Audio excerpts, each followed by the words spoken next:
C'était le jingle pour les autres émissions, je les ai oubliés. Bonjour mes chers concitoyens, toujours Zabar pour vous servir, toujours sous le patronage de Elton et Freddy de Michel-Ange, et du fer à cheval pour la chance. Alors aujourd'hui, émission. Bon, j'ai pété une de mes baguettes magiques en les transportant. Ouais, je sais, ça arrive au meilleur, mais sous peu j'en aurai une nouvelle. C'est ma petite fille qui m'a vraiment prêté une. Bon, les sujets du jour. Ah oui, j'ai trouvé un thème. Après les non-alignés, après l'axe du mal, les non-essentiels. Bientôt sur vos écrans. Non, parce que je sens que les gens sont un peu courous. Le monde du pestacle, le monde de la restauration, le monde des remontées mécaniques. Tout le monde en a marre. Hein? Vous pouvez préparer un peu avant, en amont, les gars, là. C'est comme là, exemple type, mon père, bon, il se fait vacciner la première dose aujourd'hui. Il n'y a même pas de date pour la deuxième vaccination. Qu'est-ce que c'est que ce travail? Enfin bon. Aujourd'hui, Joe prend le pouvoir en Amérique. Vous avez vu, ils sont tout feu, tout flamme. Là, j'ai mis là, toutes les chaînes continuent. Ils sont, oh là là, Joe. Puis ils font peur. Hein. Alors, il y a tout Hollywood qui est venu, hein, qui va faire une grande festoyance parce que c'est Joe et qu'on tourne la page de Donald. Je suis désolé, j'en reviens au fait que cet homme a été élu par son peuple. Alors ça plaît, ça ne plaît pas, les wetbacks, les gens du milieu, voilà, c'est ainsi. Bon, alors maintenant, on va voir ce qu'il va faire, le Joe. Hein, n'oubliez jamais que l'Amérique ne travaille que pour ses intérêts. C'est notre meilleur allié. Enfin, bon, la bonne blague. Bolsonaro. Bolsonaro, vous avez vu l'état de ce qui se passe là? Vous n'avez pas vu hier les images? Les plages de Copacabana, là? Tout le monde collé serré, machin, n'importe quoi. Le gars, il en a 200 000 morts. Alors il est très content, hein, les Amérindiens, les favelas, ça dessoude. Et tu vois les pauvres dans les favelas qui cherchent des bouteilles, des bonbonnes d'oxygène pour faire en sorte que leurs proches ne meurent pas du Covid. Je crois que j'ai trouvé le petit moustachu du 21e. En tout cas, il y en aura d'autres, hein, malheureusement. Hein. Oui, parce que le Boin Godwin du 20e, ça a été tonton Adolphe.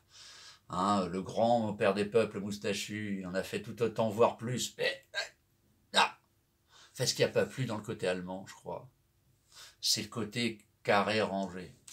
On aurait préféré un bon vieux massacre à l'ancienne, plutôt que leur côté Bosch, quoi.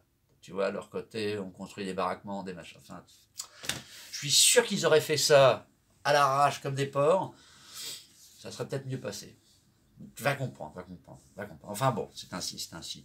Ouais, donc Bolsonaro, les pauvres Brésiliens. Quoi, courage, hein. Alors d'amis progresso, les gars, bon courage. Bon. Sinon, ah ouais, il semblerait que Dame Hidalgo va se présenter à la présidentielle. Elle qui avait dit au grand jamais, je ne me préoccuperai de cela. Hein? On sait ce que c'est, les politiques, on y prend goût au pouvoir, aux voitures de fonction, aux pince-fesses, et tout ce qui s'ensuit. Je vous rappelle juste qu'elle est quand même super clientéliste. Alors, ils l'ont tous été à la tête de la mairie de Paris, hein, dont super menteur, paix à son âme. Qu'a fait, oui, je l'avais dit dans la dernière émission, la seule connerie pour moi qu'a fait Jacques, entre autres, hein, c'est d'enlever le service national. Je suis pas militariste pour dessous, mais qu'est-ce qu'il faisait encore nation et que tout à chacun, riche, pauvre, bronzé, pas bronzé, on sortait de chez papa-maman, bite à cul, garde à vous repos. Ça élargissait un peu les... Hein, tu sortais un peu de ton petit monde. Mais bon, fallait pas traumatiser les pauvres petits. Hein. Enfin, Jésus Marie-Joseph. Bon, oui, donc elle va se présenter. On va bien voir. Hein. C'est comme le retour d'Al Caudillo, quand même. J'ai nommé Monsieur Manuel Valls, qui veut soi-disant faire un petit retour.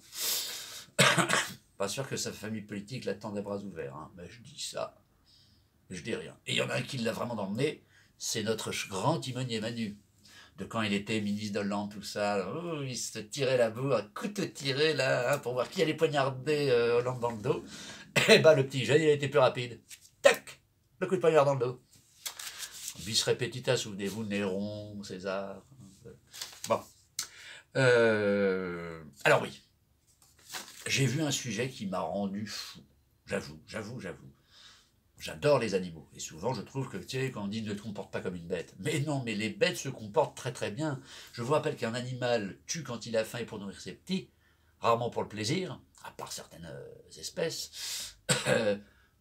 copulent pour proroger la dynastie et la race. Hein, ah oui, race, on n'a plus le droit de dire. Enfin, ça lignée. Voilà. Nous, on fait tout ça pour le plaisir. Et ça fait depuis Sumer que ça dure. Vous voulez pas qu'on change un peu les paradigmes, les gars? Hein? Vous n'en avez pas marre de vivre dans notre truc, moi, j'ai le droit. Non, bah non, t'as pas le droit. T'as des devoirs, qui te donne des droits? C'est comme ça. C'est comme ça depuis la nuit des temps. Et c'est pas de ta rénovlangue qui vont nous changer ça. Hein? N'oubliez jamais. 1000 ans d'histoire, voire plus. Alors, c'est pas des paltoquets en 200 ans qui vont nous changer le truc. Bon. Pensez à ça. Alors oui, je reviens à l'article que j'ai lu. Ils nous ont fait un sujet aux 20h ou à 13h, je ne sais plus, sur, attention les gens, le mal-être de nos animaux de compagnie depuis les confinements et tout ça. Alors à l'aune d'une déflagration économique, d'une casse sociale incommensurable, d'après ce qu'ils disent, pour nous rassurer nos chers commentateurs audiovisuels, l'autre, ils nous font des sujets sur les petits chiens, les petits chats qui vivent mal leur confinement. Si c'est pas pour exciter les gens, hein? On va dire ça à ceux qui ont déjà perdu leur boulot, ceux qui savent qu'ils n'en auront pas. Enfin, c'est L'autre soir, aux 20h, il y a eu quand même le nombre de morts, les variantes, et après la mort de la petite fille que le tueur a reconnu l'avoir tuée. Enfin, sympa, quoi, pour remonter le moral des gens, là, au dîner, là, quand tu manges ta soupe. Hein? Ça fait. J'appelle. C'est ces gens-là. Enfin bon, c'est pas grave. Sinon, oui, donc oui, on va avoir Joe qui va prendre la présidence, en espérant, vu qu'ils sont un peu pistoleros là-bas, qu'il n'y ait personne qui fasse un petit coup de fusil sur Joe. Ça serait quand même con. Ah.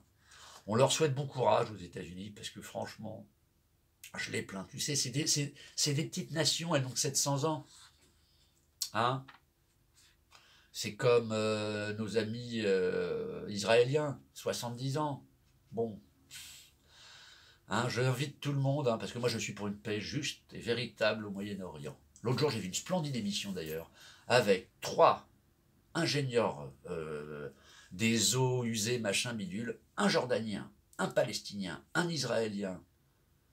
Et bah c'est ces gens de la paix qu'il faut écouter. Parce que les mecs, ils trouvaient une solution pour le Jourdain, pour faire en sorte que tous les pays frontaliers en profitent. Mais pour ça, il faudrait qu'il y ait un camp de la paix à nouveau. Hein, je vous rappelle que Yitzhak Rabin, hein, c'est un des vôtres qui l'a buté. Et alors, si on remonte encore plus loin, Israël, petit rappel historique, hein, je prends ça à l'époque de Nabucodonosor. Israël, c'était un royaume. En paix, le roi David, tout ça, Salomon, d'accord. Ils ont commencé à s'engueuler entre eux. Hein, donc il y a le royaume de Juda et le royaume d'Israël. Et bah quand tu te divises et que tu ne fais plus nation et que tu n'es plus qu'un, et bah les voisins, ils viennent de ton territoire ethnique. Je vous rappelle que Nabucodonosor est venu, il a tout raflé, il a rasé le temple, il a pris les élites. C'est d'ailleurs à cette période, quand ils étaient à Babylone et tout ça, qu'ils ont écrit la Torah et le Talmud. Voilà. Comme d'hab, on déplace les élites, mais on laisse la populace, les gueux, les manants. Ok? Donc, qui est légitime dans cette partie du monde? Hein, j'aime bien cette belle histoire, un peuple sans terre pour une terre sans peuple. Non, il y avait des gens avant, ça s'appelait les Palestiniens. Et comme dit l'adage, ne fais pas aux autres ce qu'on n'a pas aimé qu'on te fasse. Alors moi je dis à tous hommes et aux femmes de bonne volonté de cette région du monde, allez-y, parce qu'un jour j'aimerais bien visiter Israël-Palestine, hein, parce que j'estime qu'il y a de la place pour les deux. Hein. Et pourquoi je me parlais de ça, c'est que j'ai eu un message d'une de mes vieilles connaissances, un jeune Israélien que j'avais connu quand j'avais voyagé au Pérou, en Inde. Et depuis, on est resté en relation parce que j'aime bien avoir un avis des gens qui vivent la chose et qui sont du cru.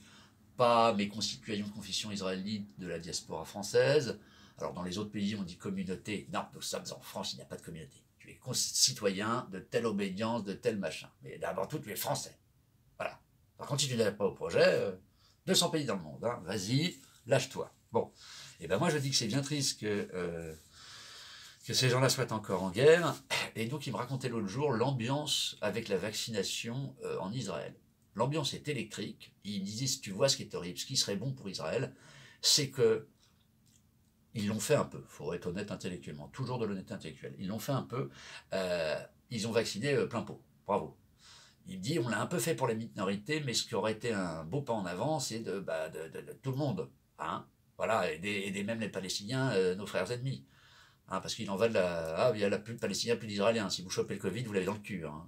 Palestiniens ou Israéliens. C'est un peu con, c'est un peu con. Enfin bon. Et je me rappelle ces jeunes gens quand je voyageais, que je rencontrais avant de Tsahal, ceux qui allaient se faire 2 ans ou 3 ans de trucs, qui avaient les chocottes comme ça, qui se défonçaient à mort, ou ceux qui en sortaient, qui venaient à Goa pour oublier ce qu'ils avaient vu par rapport à ce qu'on leur avait vendu. Nous sommes gentils, nous avons une armée la plus morale du monde, et puis la vérité du terrain. Bon, de toute façon, vous verrez dans mon spectacle, à un moment, j'ai fait un petit pied de nez au va-t-en-guerre des deux bords, et donc je vous en dis pas plus, parce que j'en garde sous le coude pour le spectacle, mais vous verrez, j'ai trouvé une solution, et un geste symbolique, que vous verrez dans le spectacle, qui, s'il était fait, je pense apporterait beaucoup de choses, hein, pour guérir les plaies des deux bords. Même s'il y en a qui sont un peu plus balèzes que d'autres, hein, sans vouloir, je mettre de l'huile sur le feu. Enfin bon, moi je dis, le dernier livre que j'ai lu, Miko Peled, général de l'armée israélienne. C'était son fils, je crois, qui l'a écrit. Oui, son fils qui l'a écrit. Enfin, je ne sais plus. Je ne l'ai pas trouvé en français encore. Je ne sais pas s'il va être traduit. Mais alors, cherchez le bouquin de Miko Peled, fils du général Miko Peled, un homme de terrain, haute sphère de Tsahal.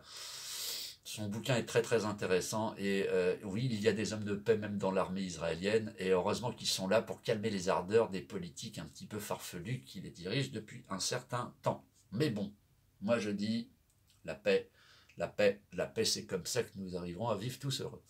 Bon, bah écoutez les enfants, voilà. Voilà ce de quoi je voulais vous parler. Bon, bah, j'en referai une bientôt. Là, j'en suis à 12 minutes, donc je vais devoir arrêter. Je vous ai fait des nouvelles chansons que j'ai mis en ligne.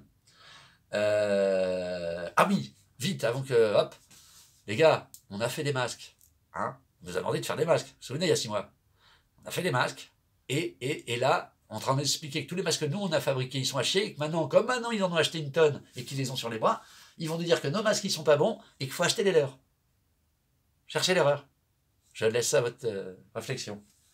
Tchuss, vive nous.